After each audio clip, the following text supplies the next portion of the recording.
also found that I could talk into students' ears who are still in the classroom, and I could guide them because I could see their screen, but I was in a whole other classroom and nobody knew I was talking to them, or at least I could have the CC on the bottom. And I was trying to talk to my principal about that, and she's open-minded about doing new things. Um, but we ran into the whole thing, like, you don't want kids having earbuds. We have that problem, blah, blah, blah. We're middle school, so it's a whole other thing. So I'm just, I would love to hear as you develop what you do with the inclusion classroom and how you make that flexible and possibly it not being the same location all the time. Like, I would love to hear that as you develop that. So I'm going to pilot it on fifth. I'm going to do it with like the most innovative teachers and the ones that are like risk takers, which happens to be, I think, my fifth grade. My fourth grade was, but I kind of split them up. But I have to see what they think. Like, I think that there's multiple ways of doing it. I do get the issue with buds, but I also think that there's an issue with all kinds of devices. So I don't think the whatever you call these, AirPods or whatever they are, my kids make fun of me, I don't know, AirPods, I think they're called, but like, there's an issue with all of it. Like, technology Absolutely. is not controlled the way it needs to be. And then when we try to control it, then they lose out learning opportunities. But you know, this year we found, I hate to say it, and yeah, I want to burn this part too, is we found some kids doing the bad things, right? Porn. One kid hacked our website.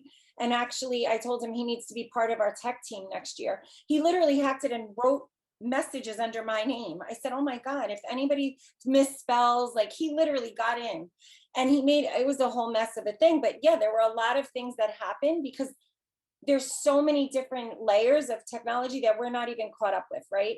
But those parts don't matter because I feel like the benefits of using technology and where kids can go and what they can do and what you just described is such an opportunity that, like, we need to get in front of all the rest of it so that we can use this to our advantage and not put our kids at a deficit in a world that they're going to be. One of the teachers goes, oh, all of a sudden one of my students can write. I said, oh, she said, but we realized that he was talk writing. To me, the right thing is to fight for the things that brings you out of your comfort zone, but is in the end better, not just for kids, but for teachers, right? So if we go back to the old union contract, and I'm not saying we won't, but there was some new union stuff. We had para managers, paras that were given more money for managing classrooms. Sure, let's do that. These are capable people. They take classes to become paras. Why are we treating people in classrooms as if they really can only sit there and babysit? Like, that's not the case. So that's just one example of let's hold on to that. We had 30 minutes of teacher planning every morning. Let's hold on to that. Guess what? That was already thrown away. So like, there are some things that I just feel like there were some good practices, and I just hope that, and I know it's not going to happen fully. I hope that we're given the leeway to continue some of those things in smart ways. And the smart principals will in their own ways.